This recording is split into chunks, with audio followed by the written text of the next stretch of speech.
وَهُوَ بِكُلِّ خَلْقٍ عَلِيمٍ، اور وہ ہر مخلوق کو خوب جاننے والا ہے۔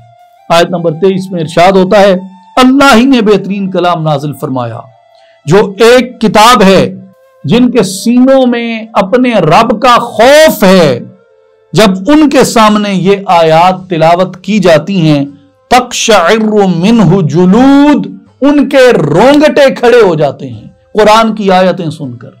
الحمدللہ رب العالمین، الصلاة والسلام علی سید الانبیاء والمرسلین وعلی آلہ وصحبہ اجمعین۔ معزز و محترم خواتین و حضرات، السلام علیکم ورحمۃ اللہ وبرکاتہ۔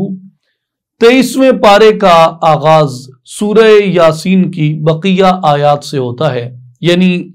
کچھ حصہ ہم نے سورہ یاسین کا 22ویں پارے میں دیکھا۔ جہاں سے 23ویں پارے میں اس کا آغاز ہوتا ہے وہاں آیت نمبر 22 ہے سورہ یاسین کی، تو ارشاد ہوتا ہے اس میں پہلے اس خلاصے کو دیکھتے ہیں۔ آیت نمبر 22 سے آیت نمبر 29 میں حضرت حبیب نجار کا اظہار عبادت ہے، بتوں کی عبادت کا فائدہ مند نہ ہونا ہے۔ حضرت حبیب نجار کا اپنی قوم پر اظہار افسوس کرنا ہے، اور اس قوم میں سے کفار کے اوپر عذاب کا بیان آیا۔ آیت نمبر 30 سے آیت نمبر 44 میں کفار کی سرکشیوں کے اوپر افسوس کا اظہار کیا گیا، اور اہل مکہ کے غور و فکر کے لیے قدرت الہی کی تخلیقی نشانیوں کو بیان کیا گیا۔ زمین کو زندہ کرنے، جنت کی نعمتیں، سورج اور چاند کی تقدیر، اور لیل و نہار یعنی دن اور رات کا بیان ہے۔ آیت نمبر 44 سے آیت نمبر 50 میں کفار کی سرکشیوں اور ان کے بخل اور ان کا عذاب کے انتظار کرنے کا بیان ہے۔ آیت نمبر 51 سے آیت نمبر 58 میں روز محشر کے برپا ہونے کا بیان ہے، اور اہل جنت اور ان کے لیے نعمتوں اور ان کے اوپر سلامتی کا بیان ہے۔ آیت نمبر 59 یعنی 59 سے آیت نمبر 68 تک مجرموں کی علیحدگی اور ان کو عہد کی یاد دہانی کرانے کا بیان ہے، جہنم میں داخلہ اور مجرمین کے جرائم کے اوپر اعضاء کی گواہی، اور عمر کی درازی سے مرنے کے بعد اٹھنے پر استدلال کا بیان ہے۔ آیت نمبر 69 سے آیت نمبر 76 میں آپ صلی اللہ علیہ وآلہ وسلم کے شعر نہ کہنے کی حکمت ہے، اور قرآن کی عظمت ہے، اور انعامات کے اوپر شکر کرنے کی ترغیب دی گئی ہے، اور بت پرستی یعنی شرک کی مذمت کی گئی ہے۔ آیت نمبر 77 سے آیت نمبر 83 میں انسان کی پہلی تخلیق سے مرنے کے بعد دوبارہ تخلیق کیے جانے کے اوپر استدلال ہے، اور اللہ تعالیٰ کے امر کن اور اس کی ملکیت کا بیان ہے۔ اب آئیے سورہ یاسین کی کچھ آیات کی تلاوت کرتے ہیں۔ آیت نمبر 26 میں ارشاد ہوتا ہے قیل ادخل الجنہ، اسے کافروں نے شہید کر دیا جس وقت، تو اسے کہا گیا قیل ادخل الجنہ، تو اسے کہا گیا کہ آ بہشت میں داخل ہو جا۔ دیکھیے یہ فرمان کس کو کیا جا رہا ہے کہ آ بہشت میں داخل ہو جا؟ مالک الملک نے کس کو جنت کا عطیہ عطا کیا، اور مالک الملک نے کیوں جنت کا عطیہ اس کو عطا کیا، کیوں اس کی بخشش کر دی، اور کیوں جنت اس کے لیے مقدر فرما دی، اور کون سا ایسا عمل اس شخص نے کیا تھا جس عمل کی اتنی عظیم جزا ملی، اور ایسا کون سا کارنامہ اس نے سر انجام دیا کہ رحمت الہی جوش میں آ گئی اور اس بندے کی بخشش کر دی، اس بندے کی مغفرت کر دی۔ اس نے ایسا کیا کیا تھا؟ اس آیت کی وضاحت کہ وہ کون تھا، اس کے لیے بخشش کیوں کی گئی، جنت کا اعلان کیوں کیا گیا اس کے لیے، اور کیا کارنامہ تھا اس کا، اس کو جاننے کے لیے آپ سورہ یاسین کی آیت نمبر 13 سے یہ بات شروع ہوتی ہے۔ وہاں آئیے وَاضْرِبْ لَهُمْ مَثَلًا أَصْحَابَ الْقَرْيَةِ إِذْ جَاءَهَا الْمُرْسَلُونَ، اور آپ ان کے لیے ایک بستی کے باشندوں کی مثال حکایتاً بیان کریں جب ان کے پاس پیغمبر آئے۔